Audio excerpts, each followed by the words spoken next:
Whether you're a skeptic or a believer, join me, Rob McConnell, as together we'll investigate the world of the paranormal and the science of parapsychology here on the X-Zone Radio TV show on XZBN and the X-Zone TV channel on Simul TV. Since 1990, the X-Zone Radio TV show has been the place where people dare to believe and dare to be heard. Together, we'll investigate UFOs, aliens, ghosts, Bigfoot, psychic phenomenon, lake monsters, conspiracy theories, government cover-ups, the truth embargo, alien abductions, ESP, haunted locations from around the world, and so much more.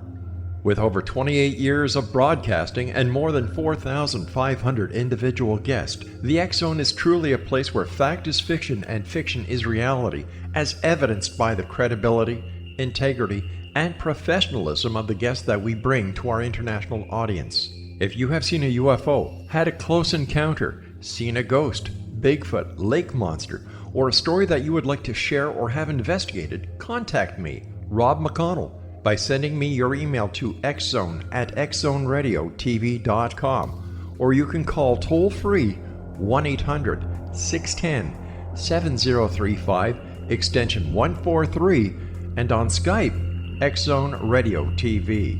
For more information on the X-Zone Radio TV show with yours truly, Rob McConnell, visit www.xzoneradiotv.com or www.xzonetvchannel.com or simultv.com and xzbn.net. Until next we meet here in the X-Zone from our broadcast center and studios in Hamilton, Ontario, Canada, always remember, X-Zone Nation, keep your eyes to the sky and your heart in the light.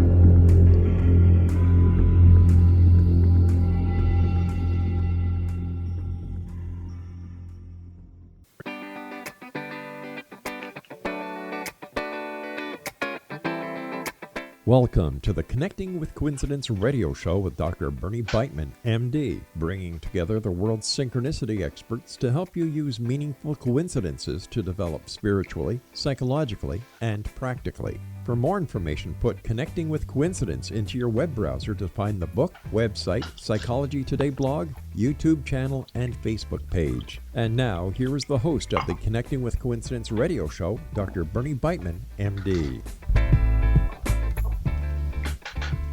Yes. This is Dr. Bernie Beitman, MD, and this is Connecting with Coincidence.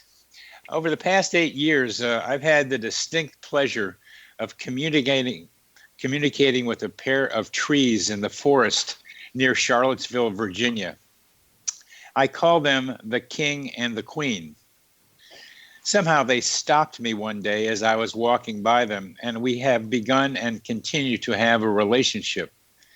I've danced with them, they advise me, they help me feel better, and we communicate with feeling and with telepathic words. They like me to sing to them.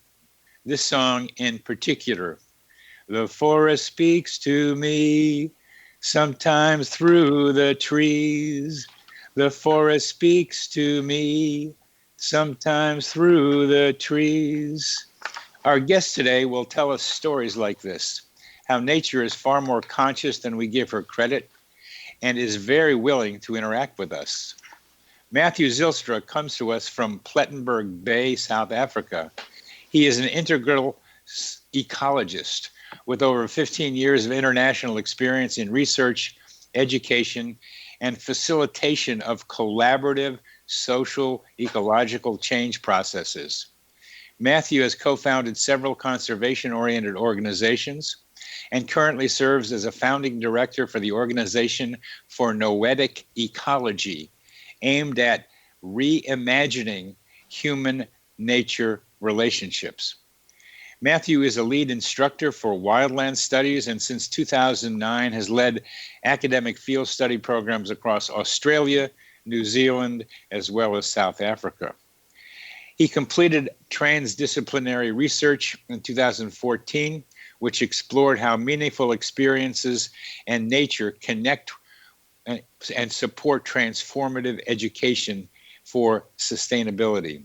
He has a passion for deep embodied learning and currently designs curricula and facilitates immersive programs and experiential workshops that ultimately serve to cultivate connections between people and nature. Matthew, welcome to the show. Thank you very much, Bernard. It's a pleasure to be here. What you're doing is really wonderful. I'm glad you could take the time to join us, because as I tried to indicate at the top of the show, I am very much involved with communicating with nature. I've had a couple of interactions with a pair of flies that got caught in my office, and I got one of them to sit on my hand so I could take him outside, and the other one tried to do the same thing. But we didn't quite manage that. And you have had numerous experiences and have report numerous experiences with animals of all kinds, including snakes, elands, and elephants. Could you tell us something about those stories, please? Yeah, sure. I mean, there was a period of my life, where I was quite involved, with rational scientific endeavor, and was really doing everything possible, to work towards a PhD in fisheries science and doing all the statistics around that.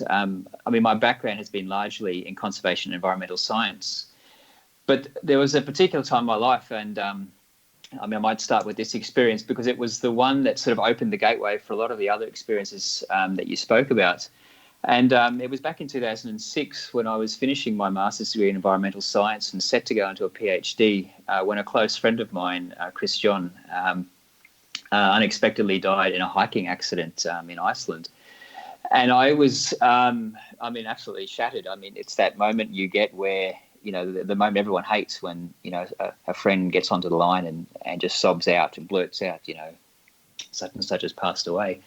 And so I grabbed my bicycle and went into the woods, and I just sat there. I found a little clearing in the afternoon sunshine and sat there and didn't really know what to do at that stage. And I guess you just go back to your fallback mechanism, and many of us coming somewhere along the line, had a Christian indoctrination. I just sort of did a little prayer and sort of said, well, Christian, I hope you're okay. I don't know what I was trying to think with that, because obviously he'd passed away, but I guess there was some part of me that was seeing that there was something beyond his physical life. And within 30 seconds of voicing that quietly, 3 dragonflies, one by one, landed on me.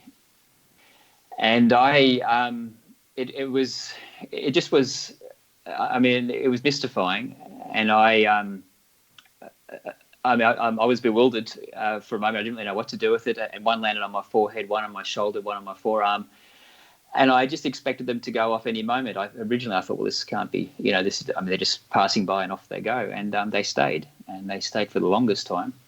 And this is back in the days before selfies, but I happened to have my pocket camera in my bag, and at one stage I thought, well, this is crazy, and I leant in and picked out my camera and actually snapped a shot to sort of prove to myself in the future that it was real as I remembered it. And they still stayed there. And then I just processed. I soaked up the experience, and one by one they left me eventually. There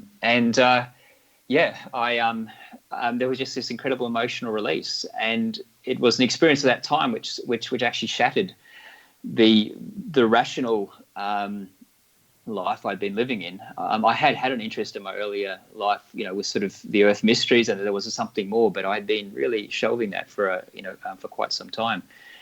And I was able to. I took that experience back to friends, and just sort of tried to validate it with them, and they all concurred that it was quite non-ordinary, particularly because I was nowhere near water or anything like that. So that's one of the key ones, and then since then I guess one's alert, and that led the way to my PhD research. It was a roundabout way, but I got there eventually, where one portion of that research looked into these encounters, not just my own, but many others as well. That I've been writing about the conditions in which coincidences are more likely to happen, and the 3 characteristics include major life changes, and you lost a friend, high emotion, and you were grieving the loss of him, and need, which is you needed some reassurance somehow that maybe he continued. And that was that experience with the dragonflies confirms again what I've been able to observe. Later in your life, several years later, you were taking a hike and entered a clearing, and another dragonfly landed on you, and you left that area and came back, and a dragonfly returned to you. That begins to make me wonder what dragonflies mean to you, because I like to interpret symbols like this, and much like Jung and the scarab, the dragonfly may mean something to you. I would guess it does. So what does a dragonfly mean to you? Yeah, it's an interesting question. I hadn't, for a lot of my research, I often stopped at that there is some sort of meaning without really plumbing it. But now that the dragonflies have happened a couple of times, particularly as you alluded to, actually earlier this year, they somehow speak to elements of the soul for me, and I think the soul is an interesting concept here because I quite like the interpretation given by Bill Plotkin, which sort of says that it refers to our ultimate place in life, or our sort of niche in the Earth community. And in some ways, when we have these coincidences, it really does feel like some part of our soul is being activated in terms of our place on this life. And so, having the dragonfly this year, like you say, with those three key things, which I entirely agree with, there was this transition point where I was actually going into a solo fast and what have you. And there was sort of a realigning happening in that moment when the dragonflies landed. So it really did feel this sort of coherence was happening as I was going, sort of deepening my connection with nature in that moment, stepping out of an urban world, going into nature. And the funny thing in that moment was I was actually seeing the dragonflies and reflecting again on my friend, and almost sort of joking or challenging the dragonfly. Well, are you? Because I hadn't had an experience like that for so long. So there was also that this idea that some part of my psyche was, say, reaching out into the world in some kind of way. So I also, for me, dragonflies have also been a sign of sort of emotional release as well, and this boundary between worlds, a world that's still a bit shadowy, a bit mystery, which I don't entirely understand, but certainly speaks to that part of myself. The dragonflies in each of the two stories landed on you, and that means they touched you. And from the way you're describing them, I'm going to say touched you in more than a physical sense, but more in a soul sense, and connected you to something greater, something larger. And that first one in 2006 with the three dragonflies changed the course of your career. And that's a major touch. We're coming to the end of this segment, and we will continue to talk about dragonflies and other animals as we discuss nature and realigning nature and human beings with Matthew Zylstra. You are listening to Connecting with Coincidence. I'm your host, Dr. Bernie Beitman, MD, on the X-Zone Broadcast Network.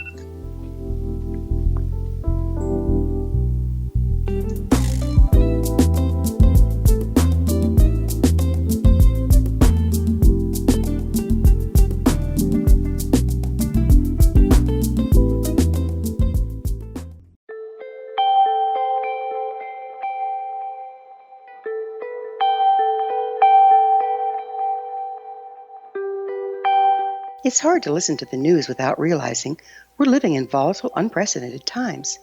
Yet never has there been such an opportunity to transform the human condition. As old structures fail, where can we find the guidance to co-create a better way? Find Your Path Home is an ever-evolving, leading-edge information, education, and healing resource center designed to support and guide you on your path to unity and enlightenment. Based on sound principles employed by shamans worldwide, we provide techniques that can support you through the current transitions, offering online shamanic classes, international long-distance shamanic healing sessions, complimentary Mission Evolution radio episodes and Stairway to Heaven TV vignettes, seminars, retreats, and much more. All of this can be found on findyourpathhome.com.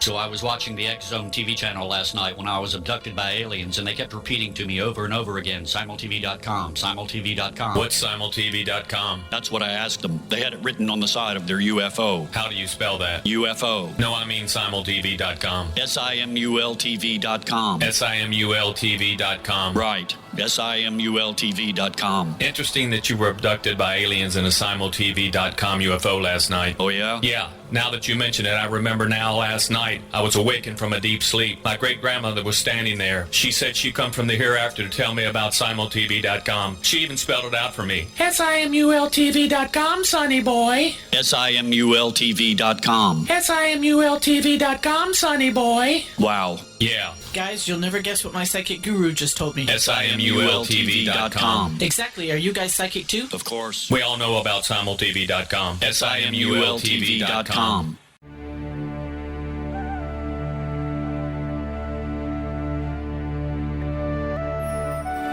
Shamanic healing is the key to personal empowerment. Why? All 4 levels of our being, physical, emotional, mental, and spiritual, must be addressed for us to enjoy balanced, healthy, abundant lives. Yet there are few provisions for spiritual or energetic healing. Shamanism, found at the root of all cultures, is a very effective spiritual healing modality. To find quality shamanic healing you can trust, regardless of where you live, look no further than Find Your Path Home Long-Distance Shamanic Healing Program. All Path Home long-distance healing practitioners have been trained and certified through Path Home Shamanic Art School. Change your life. Live abundantly. Schedule a long-distance shamanic healing session with Wilda Wieka or one of her quality practitioners today at findyourpathhome.com.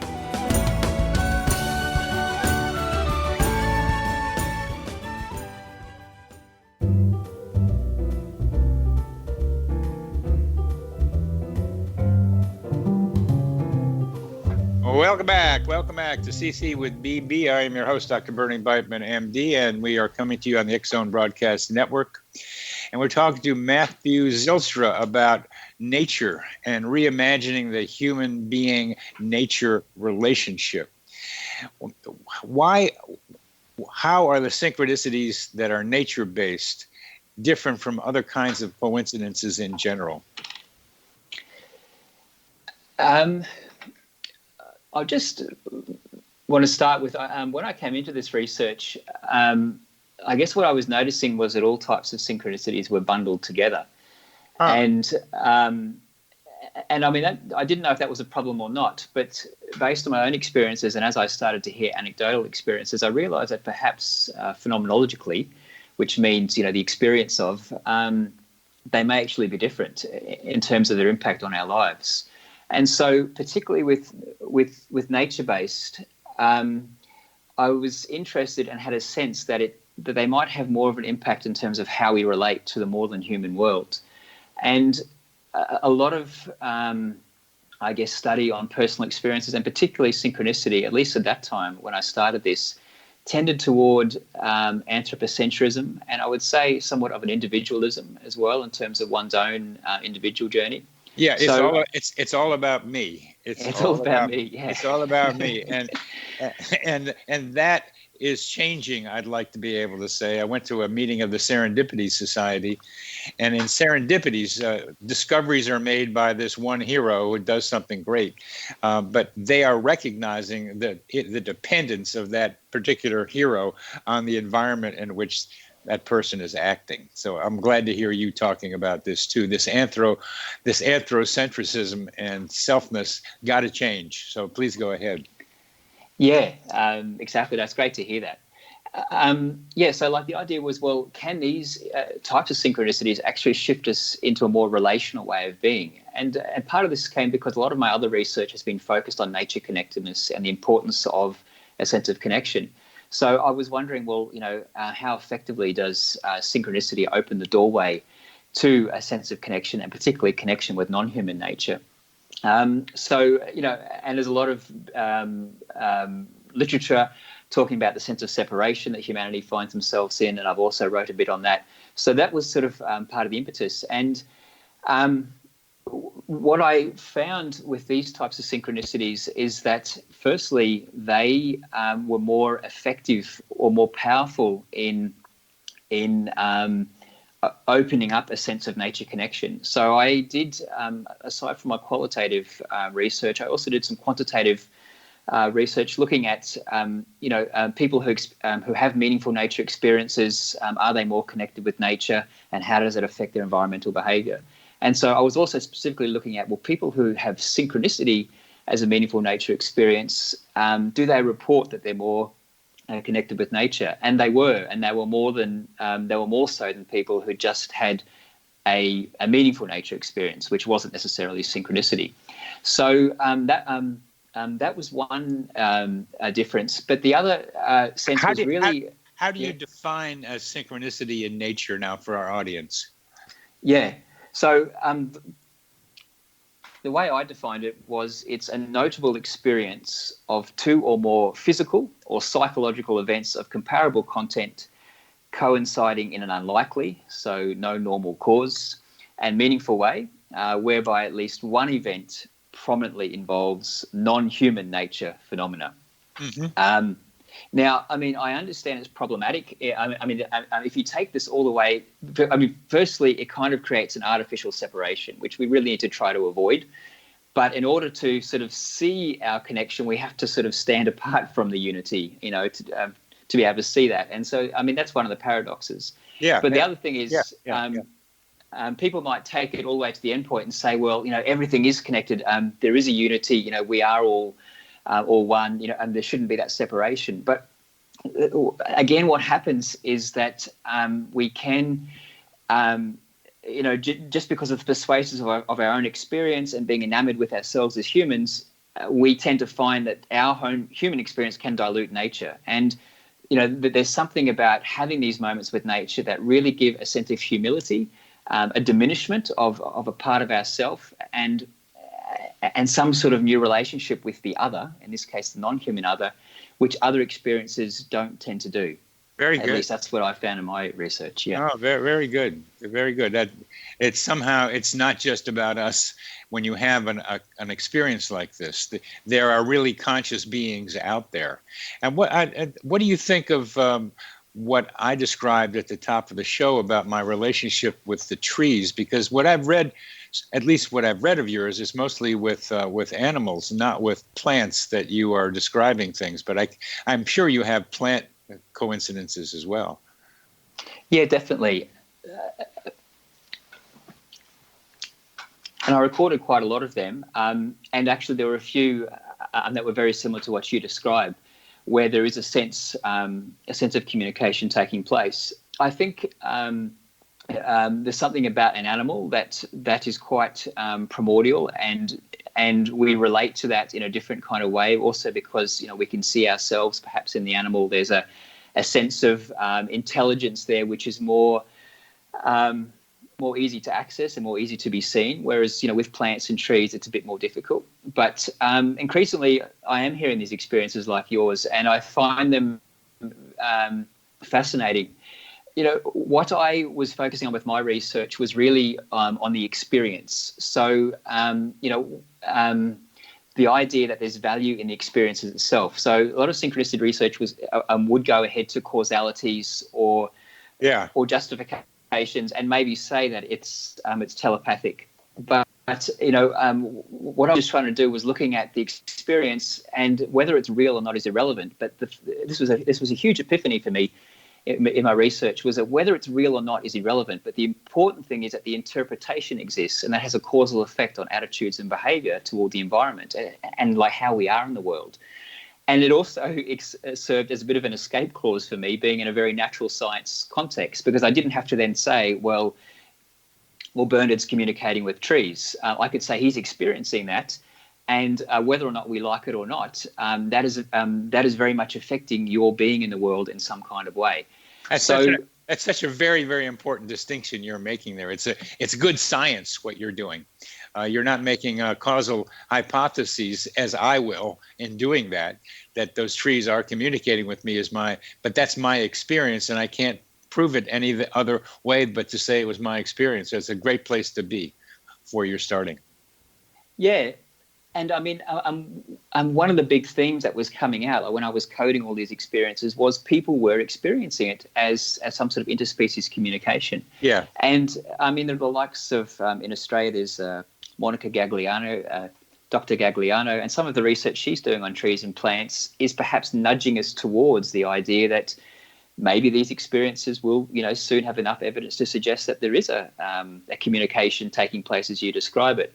But, what synchronicity at the moment allows us to do is to say, well, we don't have a causal explanation as yet, but there's something within that that's actually important in itself. And let's be with that and let's stay with that for a while and see what it means to the individual. And you're very practical in your ecological drive. You want to get human beings to have more respect for nature than we do. And what I think you're saying is that these experiences, however they might be caused, humble us and give us greater respect for nature and hopefully treat nature better than we have been doing. That's the ideal. Yeah. I mean, that's what I hope for. I think we need to all hope for that. And that was borne out in the research. I mean, people were self-reporting, so ideally you would do a longitudinal analysis to see. But, all indications from what people were self-reporting was that these meaningful nature experiences, whether synchronicity or not, were having this kind of impact on people's relationship with Earth. And, you mentioned your experience with flies at the beginning of the program. And I think that's very important because one of the things I found that, say, synchronicity as a meaningful nature experience does, as opposed to another nature experience, is that it can transcend speciesism. And a lot of ecologists can bemoan the fact that we all want, our totem animal to be an elephant or a wolf or something like that. So the charismatic species win out. But I also had an experience with insects, particularly with mosquitoes, and it changed my perception of them forever. So it's interesting that when you have an experience like you said with flies, normally, we disregard them. It can have the impact that you don't ever see flies the same way again, because perhaps, you realize that they have the potential to intervene in your life in a particular way to bring some sort of meaning or message or insight. Well, I was trying to help them get out and get out of my office because they were getting kind of tired and hungry, having been there for a couple of days. So I talked to the flies. I said, I'm your only way out. You can't get out of here without me. It was like I was talking to somebody in prison, and I was trying to offer them some way to get to freedom. And somehow the first fly trusted me enough after a while, and the second fly seemed to have learned from the first fly and got to my hand faster than the first one had. Fantastic. Beautiful. Thank you. It has changed my ideas. They're conscious beings, those things, and we can communicate with them. We're coming to the end of this segment, and we're talking about nature and encouraging you, our audience, to get out there and keep open to the idea that your mind and the mind of the insects and animals around you are interested in making connections. You're listening to Connecting with Coincidence. I'm your host, Dr. Bernie Beitman, MD on the X-Zone Broadcast Network. We are talking to Matthew Zylstra.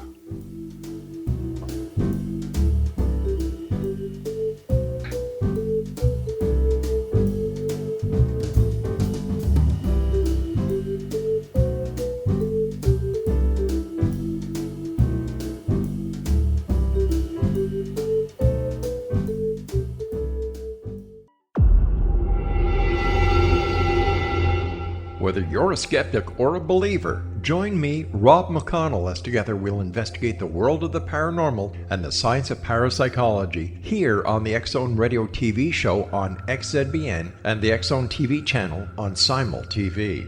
Since 1990, the X-Zone Radio TV show has been the place where people dare to believe and dare to be heard.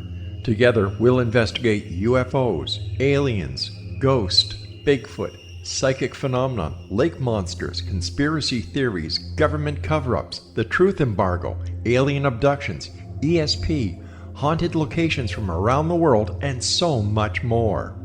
With over 28 years of broadcasting and more than 4,500 individual guests, the X Zone is truly a place where fact is fiction and fiction is reality, as evidenced by the credibility, integrity, and professionalism of the guests that we bring to our international audience. If you have seen a UFO, had a close encounter, seen a ghost, Bigfoot, lake monster, or a story that you would like to share or have investigated, contact me, Rob McConnell, by sending me your email to xzone@xzoneradiotv.com, or you can call toll-free 1-800-610-7035, extension 143, and on Skype, X Zone Radio TV. For more information on the X Zone Radio TV show with yours truly, Rob McConnell, visit www.xzoneradiotv.com or www.xzonetvchannel.com or simultv.com and xzbn.net. Until next we meet here in the X Zone from our broadcast center and studios in Hamilton, Ontario, Canada, always remember, X Zone Nation, keep your eyes to the sky and your heart in the light.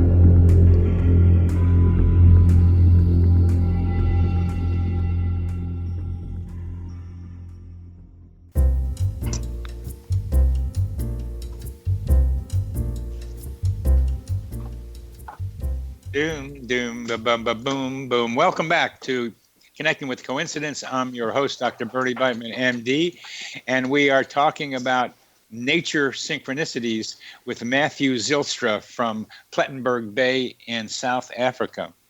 Matthew, you've done a PhD research project on synchronicity and nature, and in your appendix, you got to some ideas that might be interesting to our audience, some findings that maybe aren't standard, but are probably worth discussing. Could you tell us some of those findings, please? Yeah, I mean, there's a reason why they were put in the appendices. Yeah. But yeah.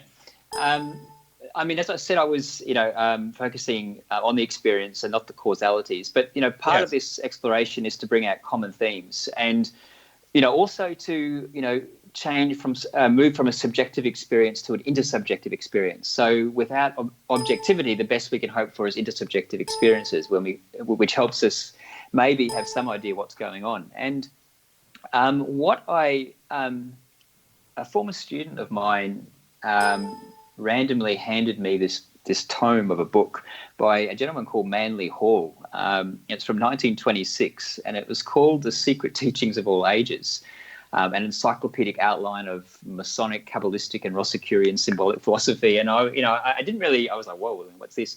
Anyway, I was flipping through it, and one thing caught my attention was Hall speaks about this idea that winged creatures, or there are certain creatures capable of functioning in two or more elements, so either in earth or in air or in water or in earth, and that these were seen as being messages of spirits between these planes. And what was interesting is that the Greeks also had this idea that that birds were sort of omens of the spirits. And I mean, interestingly, also here on the continent of Africa, I mean, very few people will be talking about synchronicity, but a lot of people would be talking about messages from the ancestors. So what I was keen to do was look at, well, how many of my synchronicities actually involved winged creatures, and actually, and then also how many of my meaningful nature experiences were with mammals. And there was a distinct clustering when I sort of developed networks. There was a distinct clustering that the synchronicities were more likely to be involving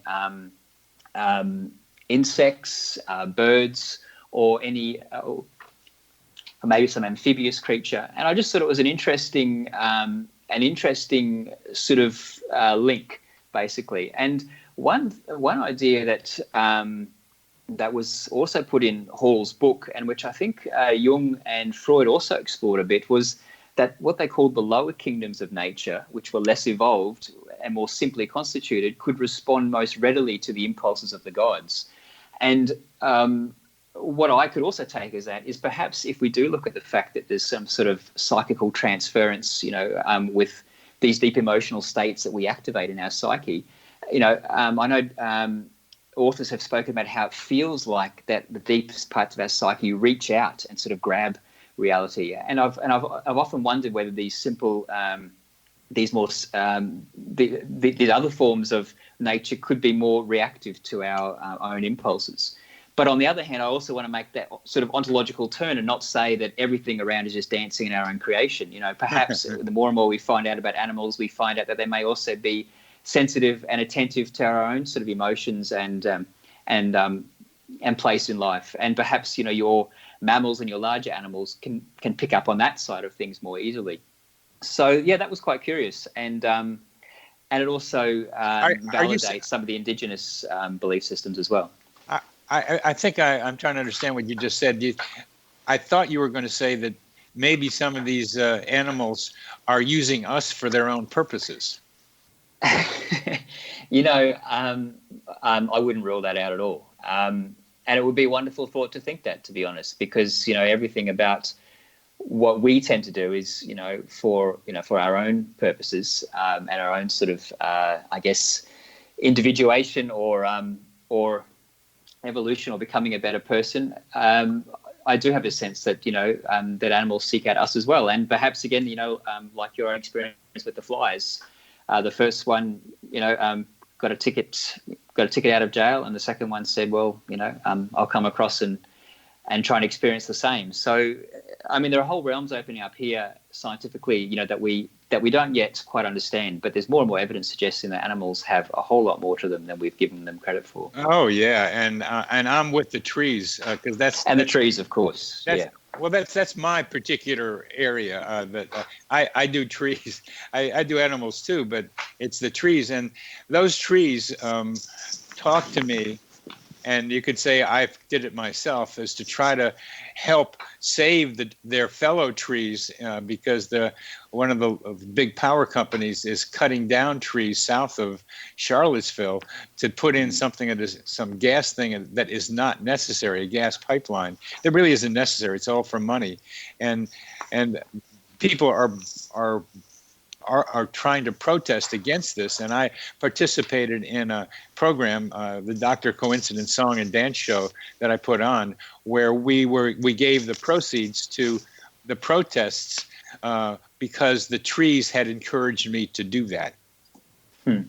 That is, it's a beautiful story, and if those sorts of relationships are informing and serving in that way, then they need to be encouraged. And a lot of my colleagues in conservation.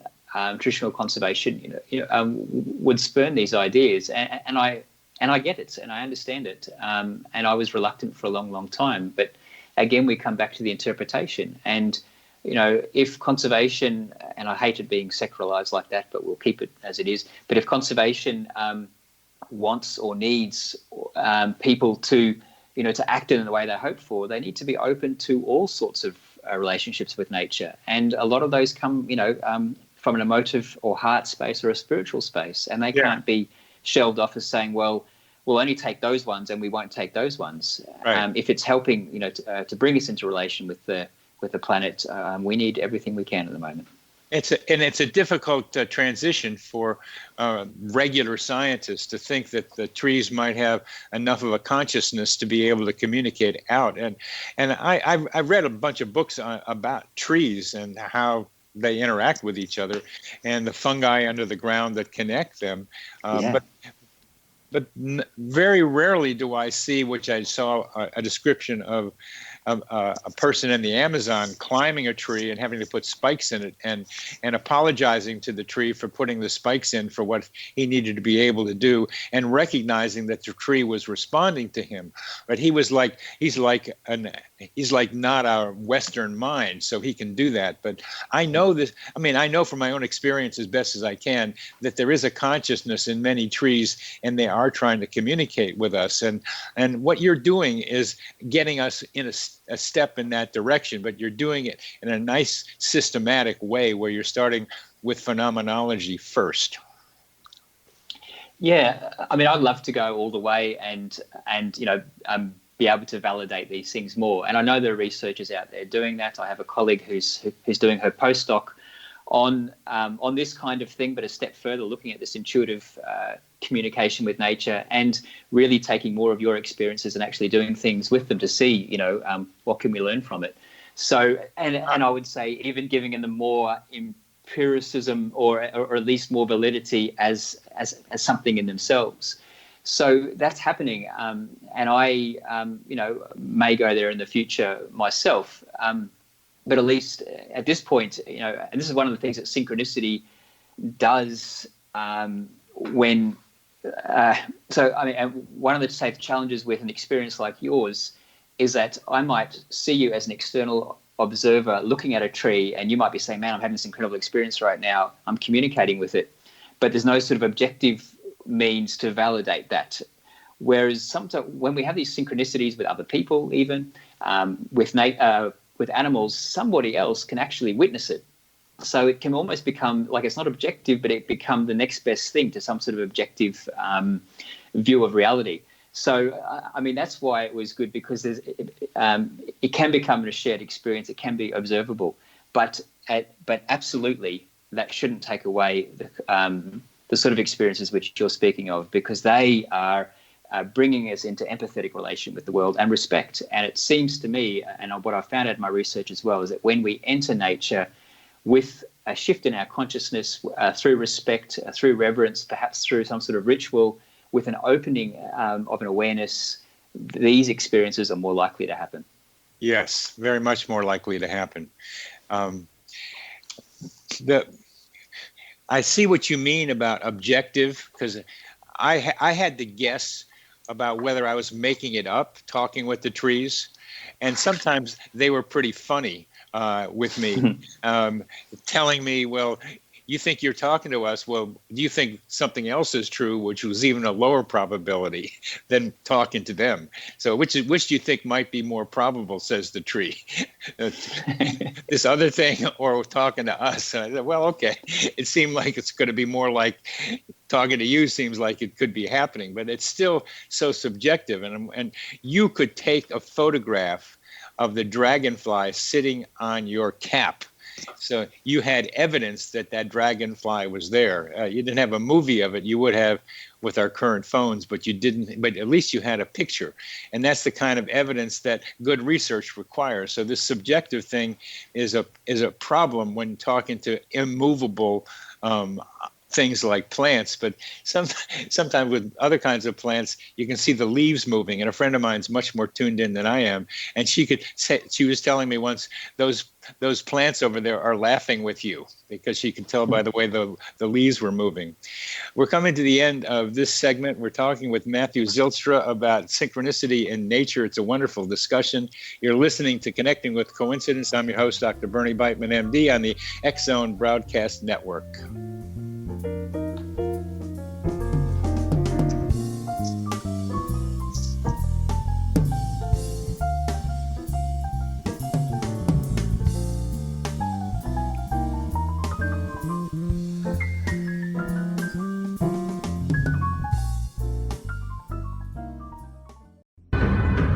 If you are looking for a safe, zero-calorie natural option to the harmful artificial sweeteners on the market today, Just Like Sugar is what you're looking for. Just Like Sugar is a wonderful natural alternative for those health-conscious people who choose a calorie-restricted diet with a great, pure, sweet flavor that tastes just like sugar. Just Like Sugar is a great natural option for people suffering from diabetes and may be useful in restricted diet programs where standard sugars are not allowed and does not cause a laxative effect of some other sweeteners. Just Like Sugar comprises a perfect blend of chicory root fiber, natural calcium, natural vitamin C, and Just Like Sugar's sweetness comes from the natural flavors from the peel of the orange.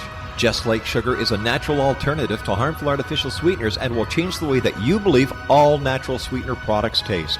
Just Like Sugar is available at your local Whole Foods markets, Wild Oats markets, Henry's, Sun Harvest, and many other fine natural food stores in the U.S., Canada, and worldwide. They are here, and they've been here for thousands of years, making their presence known in the shadows. They might be seen by a lonely motorist on a deserted road late at night, or by a frightened and confused husband in the bedroom he is sharing with his wife. But who are they? What do they want? Why are they here? Perhaps most concerning, has the government been aware of their presence all along? The new book by Ellie Marzulli, UFO Disclosure, the 70-year cover-up exposed, delves into the world of UFOs. Can full disclosure be soon? Order now and receive a free hour and 37-minute DVD on the UFO phenomenon. UFOs are real. Get both the book and the DVD, a $40 value, for only $19.99. To order your book and DVD today, go to lamarzulli.net. That's LAMARZULLI.net.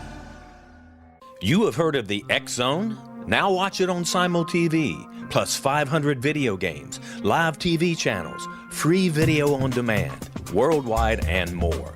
Does this sound like tomorrow's television? Well, it is, but you can have it today, right now. It is Simul TV. Simul TV offers what the others only wish they could provide. 15 exclusive channels like X-Zone, Sci-Fi, and Horror. We are worldwide. No other provider offers that. 500 built-in video games. No need to have an extra expensive system. We have them included. Free video on demand. Live streaming events from around the world, interactive online network, and much more. Tomorrow's TV today. Simul TV. Sound too good to be true? Well, it's not. You can have Simul TV today. Sign up at simultv.com. Do it today.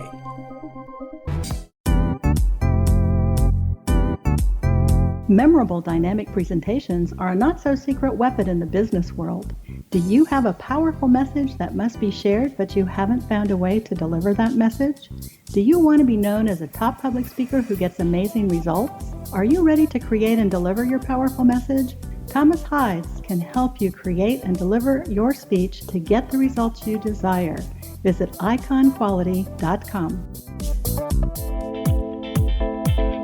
Did you expect your business to flourish, but instead it plateaued or didn't get off the ground yet? Would you like to achieve massive goals and discover new sources of income within your business? When you're ready to experience that type of success with fast results, Cindy Hendricks is the business coach for you. Her work with entrepreneurs and business owners has been life-changing. To get you and your business where you want to be, go to imaginemoresuccess.com. Has the fear of public speaking stalled your business or personal life? What would you give to develop and maintain supreme confidence? Have an invaluable private program to always perform at your best. Imagine how you would feel. You can have all that and so much more today with Thomas Hides' life-changing course called Number One Fear Unleashed. Visit numberonefear.com and be liberated from your fear of public speaking.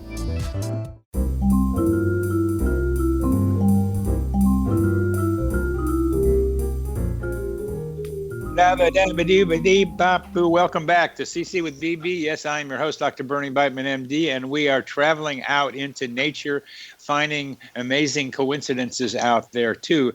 Matthew Zylstra has done a PhD on synchronicity in nature, meaningful nature experiences, he calls them. And Matthew, you have several stories about elands and elephants and snakes. Could you tell us one of those that really struck you as a part of your research? You mean from other people or from myself? Either one, other people or yourself. Yeah, the experience that stands out for me was actually one that I recall in detail in my dissertation because it had so many of the elements that we speak about. It wasn't just with an animal; it was also with landscape. It wasn't just simultaneously in time, but it was spread out over time. And it also, what was important was that there was a series of events which actually had the same thematic content. And it was a colleague of mine who's now become a colleague of mine, but at the time I didn't know him, And I called him to do an interview because I'd heard he'd had sort of incredible experiences throughout Africa with his filmmaking and what have you.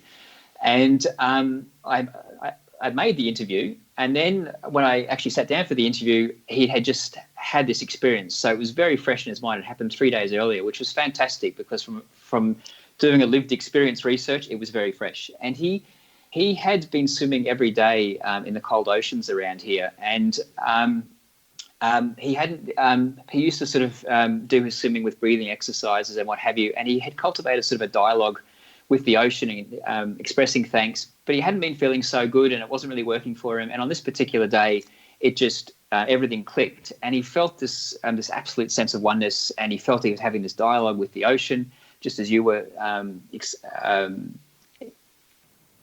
explaining with the trees, and it just felt fantastic. And then in that moment, an otter appeared. Now, he had been swimming every day for 7 months. He had never seen an otter, and he knew that otters would only come out at dawn or dusk usually. And he was one feeding right in front of him, and he, jumped in the water. And this other otter then approached him, touched him, felt his body, for the longest time. And he was just, so overwhelmed from emotion through that experience.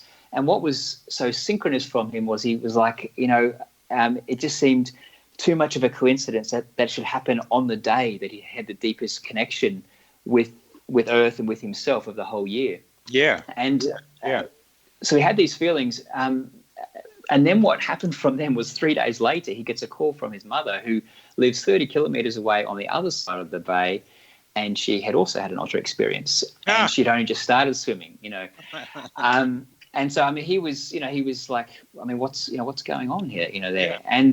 And then to further the story, when I visited him for a follow-up interview several months later, we went for a kayak before the interview, and we had an otter encounter in the middle of the day. The otter came to the kayak. And so, the ecologist in me wants to know, well, is this normal behavior? This is a key thing. And what I like about nature-based synchronicities is that they should awaken that curiosity for us to know, so that nature moves out more than just being this wall of green, but we actually start to wonder, well, is that normal for otters? Is that normal for dragonflies? So we can also start to learn about nature as well, because, sometimes it could be normal. But for this, it really, we both know things pretty well, know the ecology of the system pretty well, and we've, years since, we've never had these kind of experiences again. And if they have happened, they've happened in these interesting or strange kind of circumstances when something, has happened. So, that's one that I thought was quite incredible, just because it involved multiple types of synchronicity in this one event that's joined. And one thing that's tricky about these synchronicities is that you take one by themselves and they may not appear that wow to somebody, but you take a series, that can be very, very meaningful. And that was the case, here as well. I really like that one. And I'm into causality or explanation. I'm writing a chapter for a new book on explanation for coincidences. And this one makes me wonder. I start coming up with pictures about how it happened. And I wonder what you thought. You're a good scientist, but you also are open to wondering. And what do you think happened? That there would be 3 otter experiences involved with this one person, his mother, and then with you. Yeah, obviously, like in my written work and what I've researched, I haven't gone there, but but obviously, as a good scientist, you want to. The curiosity is awoken in me. What's going on here? Yeah. And I've certainly been inspired by some of Dean Radin's interpretations here. That also, that there seems to be this waveform of possibilities, and that at some point, through the way we cultivate intention and attention, we reach out or perhaps solidify one of those possibilities in this waveform of all possibilities. And when I speak of the waveform, I sort of think of this double slit experiment, the idea that once we observe something, some sort of outcome manifests. But, that kind of works okay I mean, it's still so hard to grasp, and particularly when this animal has agency themselves, so we could say the otter, was actually in an empathetic relationship, and perhaps the behavior that he experienced with the otter is not that abnormal going back 100,000 years when we were so much more connected with nature. Perhaps that happened all the time, and the otter is now saying, you remember, you finally dropped your ego and you remembered your connection with Earth, and this is what it's like to be with humans when we understand each other. I mean, that's perhaps that side of things, but the fact that the same symbology and the content should then appear with another otter 30 kilometers away, and then should then appear 6 months later, that sort of symbology, becomes quite difficult to disentangle, in terms of the causality going on there. Well, I'll tell you my images of this, because I think in like videos, and collapsing the wave function is just a nice idea that really takes me very little, gives me a little help. It gets used so much to explain things. They don't even know what the wave function is. They don't know where the electron is when it's being collapsed, or the photon.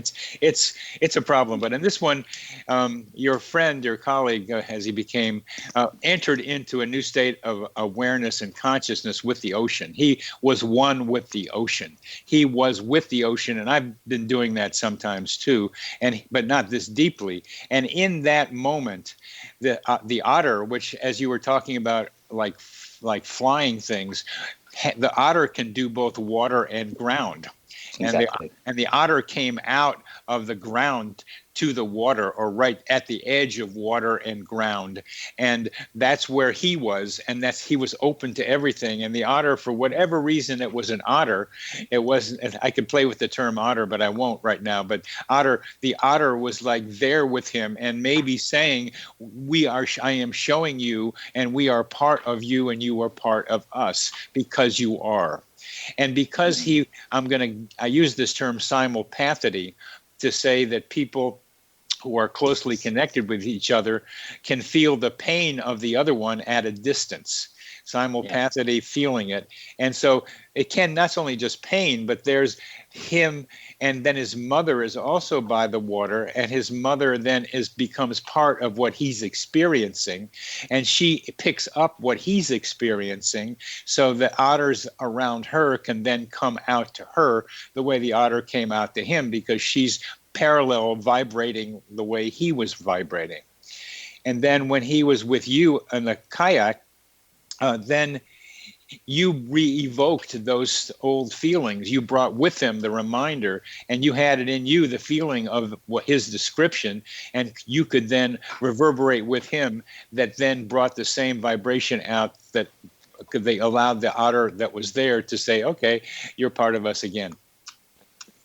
I like that a lot. And I think, this idea of reverberation, of vibration, of frequency, makes a lot of sense, and it does have some currency, within our scientific worldview as well. And I mean, that's actually how it feels like as well. Yeah, we focus on the experience. Yeah. I mean, that really is how it feels like. We feel we've changed the channel. We feel we've tuned in. I mean, these are also the words we use. Yeah. And it almost starts to feel like that certain animals are perhaps on that certain emotional frequency. And I mean, like the word emotion itself, I mean, is sort of energy, emotion, like it's that heart coherence. And it's like that certain animals appear when we need them, and they have certain symbolism that, that really speaks to what our, vibration is at that moment. I mean, I mean, my own personal experiences and what we see in research seems to play that out experientially as well. We have about a minute left, and my theory these days is that we have maybe in our skin receptors for a kind of energy that's around us that we don't know we have the receptors for, but we do feel things. I particularly know that from dance, when I'm dancing with people or in a dance environment, but it happens a lot of other places where I can feel the energy around me. And so I'm hypothesizing that we have energy information receptors that have yet to be defined. Yeah, I think so. Or we've lost our connection to those. I mean, we really need to get out of our head more and really come into a more embodied relationship with Earth. And by doing that, I think we might reawaken those very senses, which we probably had, 50, 100,000 years ago. I think in some ways we're only a fraction of the humans we could be. And my hope is that these experiences open up dialogue into what we could be as humans. Keep up the excellent work, Matthew. Keep up the excellent work. You've been listening to Connecting with Coincidence. I'm your host, Dr. Bernie Buttman, MD, on the X Zone Broadcast Network. We've had a great conversation with Matthew Zylstra.